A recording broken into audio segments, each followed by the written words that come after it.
Bonjour.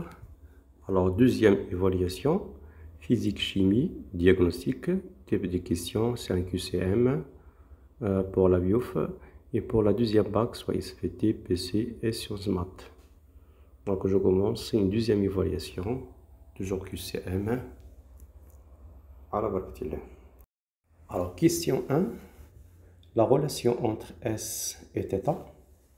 Donc, on a 4 propositions.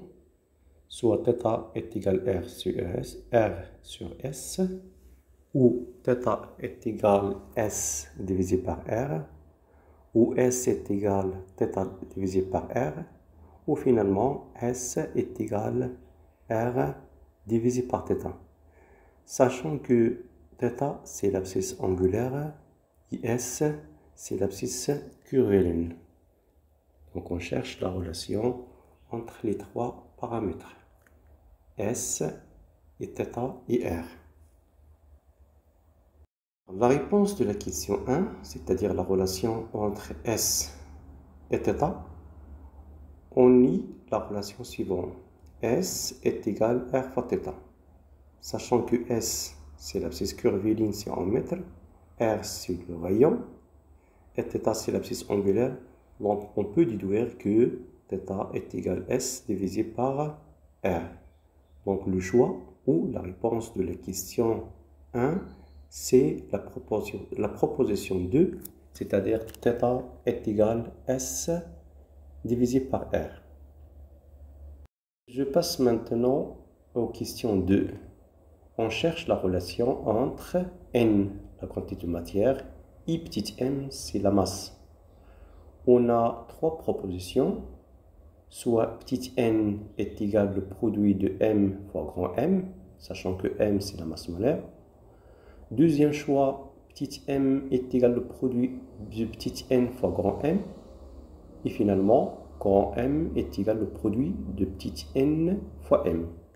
Donc finalement, on cherche la relation entre la quantité de matière et la masse. La réponse de la question 2, c'est-à-dire la relation entre petit n, la masse, la quantité de matière et la masse, sachant que petit n, c'est-à-dire la quantité de matière en mol, égale la fraction entre la masse en grammes divisé par la masse molaire, grammes par mol. Donc je peux déduire que petit m est égal au produit n fois m. Donc le choix de la question ou la réponse de la question 2, c'est le deuxième choix, c'est-à-dire petit m est égal n fois m. Un petit rappel sur le mol. Le mol, c'est l'unité de la quantité de matière, c'est-à-dire si je pèse 12 grammes de carbone, donc s'il contient, donc c'est un mol, c'est-à-dire il contient 6,02 10 à la puissance 23 atomes de carbone. C'est la même pour dioxygène et la molécule de l'eau. La question 3. On cherche à trouver la relation entre la vitesse linéaire v et la vitesse angulaire oméga. 4 propositions. Première, c'est oméga est égal R divisé par v.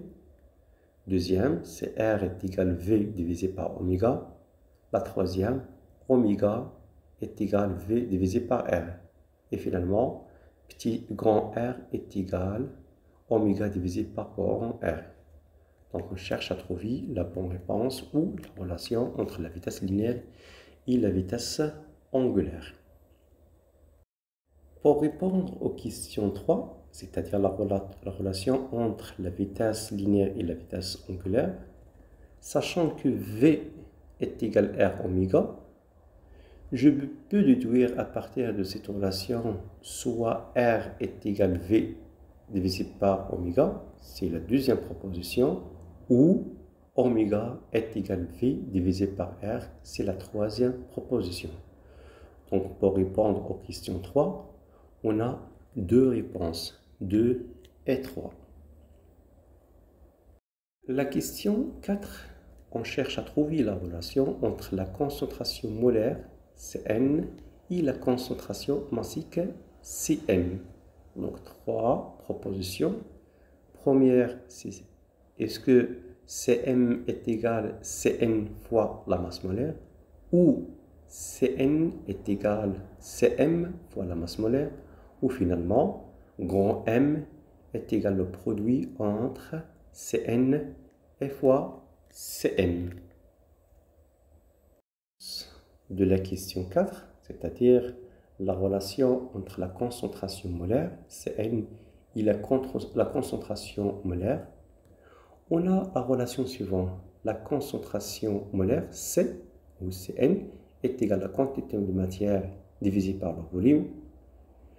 Donc, et sachant que petit n, la quantité de matière, est égale à la masse sur la masse molaire, je remplace dans la relation et je trouve que C est égal petit m divisé par grand M total divisé par Vs.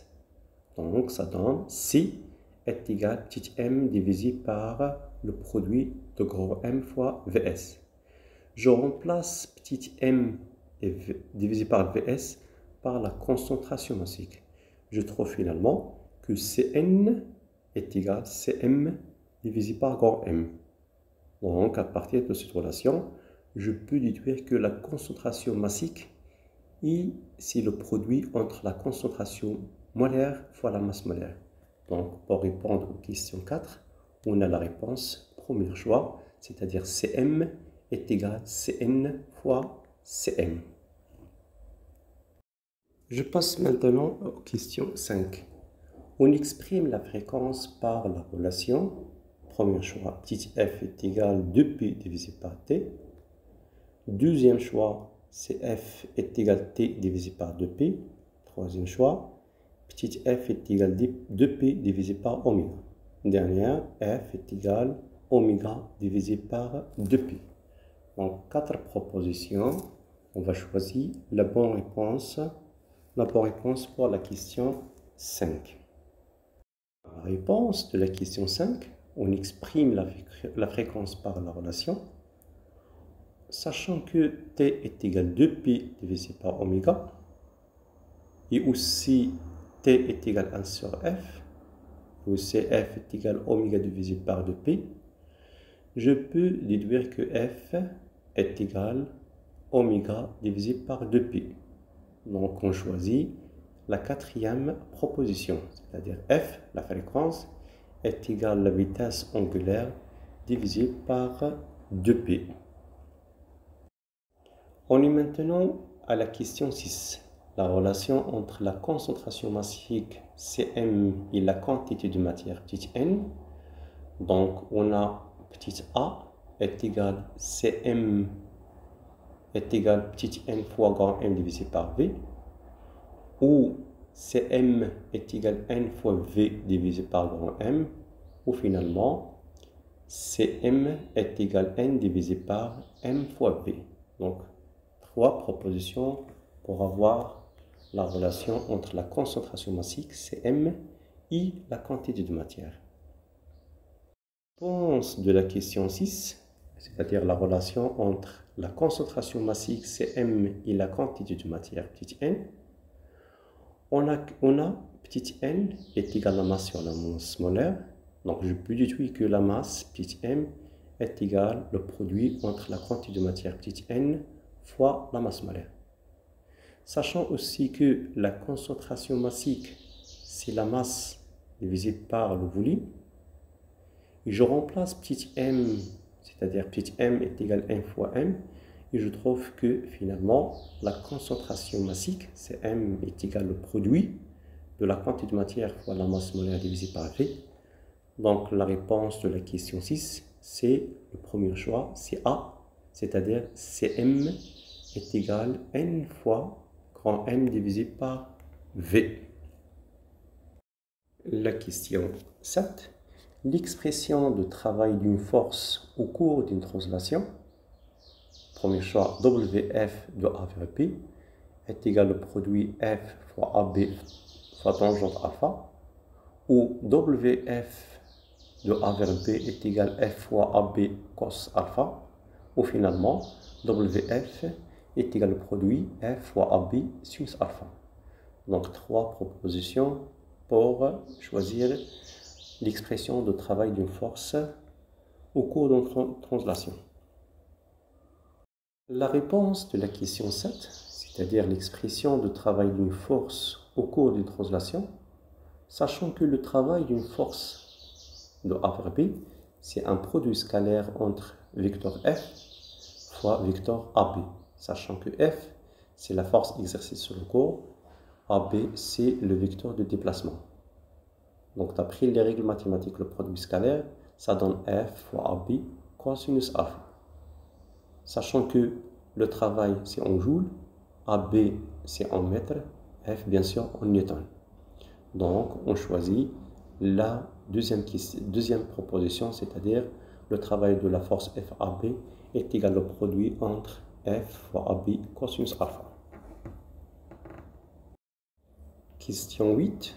On dissout 1,8 mg de glucose de formule chimique C6H12O6 dans 500 ml d'eau.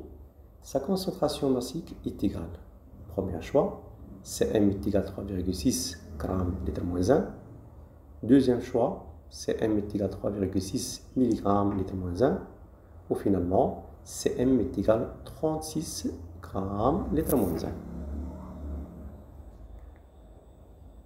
La réponse de la question 8, on dissout 1,8 mg de glucose, C6H12O6, dans 500 ml d'eau. Sa concentration massique est.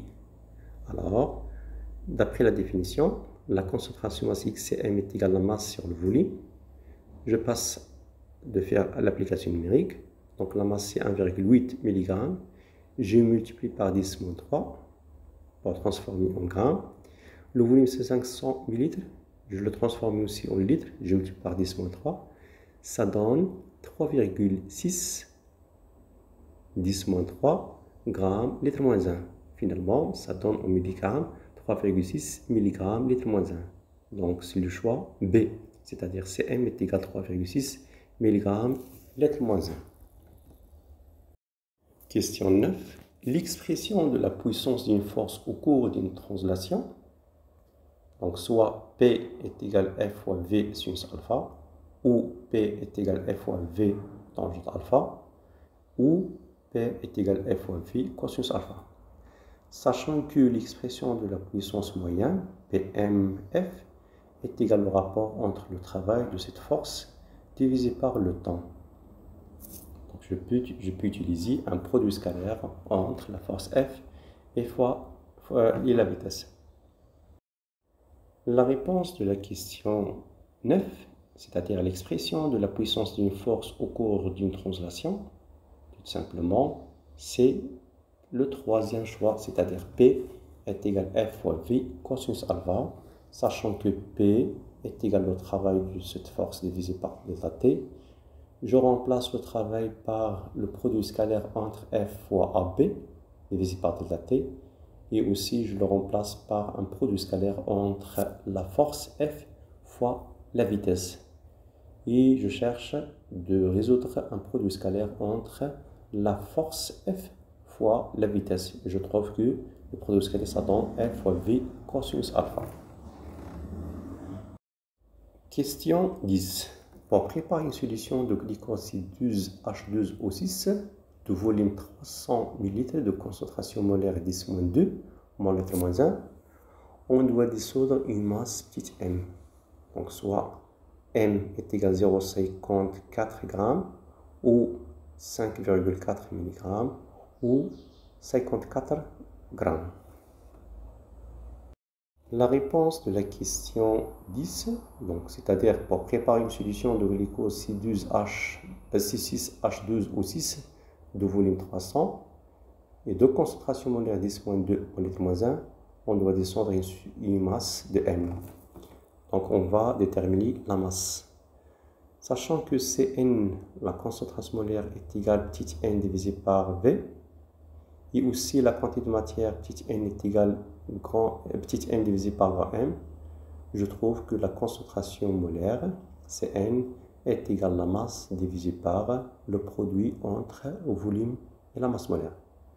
Donc on déduit l'expression de la masse, M, est égal le produit entre la concentration molaire Cn fois la masse molaire fois le volume. Je remplace donc la concentration molaire c'est 10-2. Je calcule la masse molaire de glucose, c'est-à-dire 6 fois 12 plus 12 fois 1 plus 6 fois 16. Et je remplace le volume 300 et je le convertis en litres. Je trouve finalement que la masse est égale à 0,54 grammes. Donc c'est le choix. La réponse de question 10, c'est le choix A, c'est-à-dire petit m est égal à 0,54 grammes. Question 11. L'expression de travail d'une force K de rotation autour d'un axe, donc le travail, soit W est égal le moment, m delta fois delta t, ou le travail est égal le moment fois la vitesse angulaire, ou finalement le travail est égal le moment fois la variation de l'angle θ. Donc on cherche l'expression de travail dans le cas de rotation d'un corps autour d'un axe. Alors la réponse de la question 11, l'expression de travail d'une force K de rotation autour d'un axe, c'est le troisième choix, c'est-à-dire le W, le travail, est égal au produit entre le moment de cette force fois la variation de l'angle θ. Question 12. Ces molécules sont-elles polaires, c'est-à-dire on cherche la molécule polaire qui vérifie la relation G plus différent G-, c'est-à-dire G plus le centre des charges positives et G-, le centre des charges positives. Donc trois propositions. 1 c'est NH3, 2 c'est CCl4 et la troisième c'est la molécule H2O. Donc la réponse de la question 12, c'est-à-dire la molécule polaire, donc il existe deux. Première molécule C1, c'est NH3. On constate que le centre de charge négative c'est confondu à l'atome N, c'est-à-dire N, l'atome azote, donc G-. Si je cherche à déterminer le centre de charge positive, c'est le milieu de triangle H3. Donc G+, différent G-, donc c'est une molécule polaire. Et aussi la molécule H2O, le centre de charge négative confondu à l'atome oxygène. Et le centre de charge positif, c'est le milieu entre les deux atomes H et hydrogène. Donc G+, différent G-, et donc c'est une molécule polaire. C'est le choix 1 et 3. Question 13. L'expression de l'énergie cinétique d'un mouvement de translation EC est égale. Soit EC est égal à 1/2 mV, soit EC est égal à 1/2 m carré fois V, soit EC est égal à 1/2 mV carré. On cherche à déterminer l'expression de l'énergie cinétique, EC. La réponse de question 13, c'est-à-dire l'expression de l'énergie cinétique d'un mouvement de translation EC est égale, tout simplement, EC est égal à 1/2 m fois V au carré. C'est le troisième choix, sachant que m c'est la masse en kilogrammes et V c'est la vitesse en mètres par seconde. EC c'est en joules. Question 14. Un corps solide S de masse 2 mg se déplace sur un plan horizontal avec une vitesse V est égale à 1,5 m/s²-1. L'énergie cinétique I, donc EC 1,5 joules, EC est égal à 2,25 joules, ou EC est égal à 2,25 10-6 joules. Donc trois propositions pour la question 14. La réponse de la question 14, c'est-à-dire un corps solide S de masse M est égal à 2 mg, se déplace sur un plan horizontal avec une vitesse V est égale à 1,5 m/s²-1. L'énergie cinétique de S est égale. Donc j'applique la relation 1/2 mV carré. M, 2 mg, je le transforme en kg. Donc c'est-à-dire je multiplie par 10-6. La vitesse en km par seconde, je trouve que EC est égal à 2,25 10-6 joules. Et la question 15. Trouvez la résistance équivalente RE en fonction R1, R2, R3, R4, R5, R6, R7 de la branche AB, puis déduire la valeur de l'équivalent. Donc d'abord, on utilise les règles, donc soit en série ou en parallèle, puis on fait l'application numérique. On a 4 propositions à trouver. Donc à proposer. Donc R équivalent égale 2 ohms, R équivalent égale 4, ou 6 et 8. Question 14. Trouvez la résistance équivalent RE en fonction de R1, 2, 3, 4, 5, 6, 7 de la branche AB, puis déduire la valeur R équivalent. Après l'application des règles en série, en parallèle, on trouve l'expression de R équivalent. On fait l'application numérique. Donc le choix, c'est le choix 1, c'est-à-dire R équivalent est égal à 2 ohms. Je remercie vivement pour votre attention. N'oubliez pas de partager cette information pour d'autres élèves et de participer à ce cours. Et n'oubliez pas la suite, Inch'Allah. Merci pour votre attention.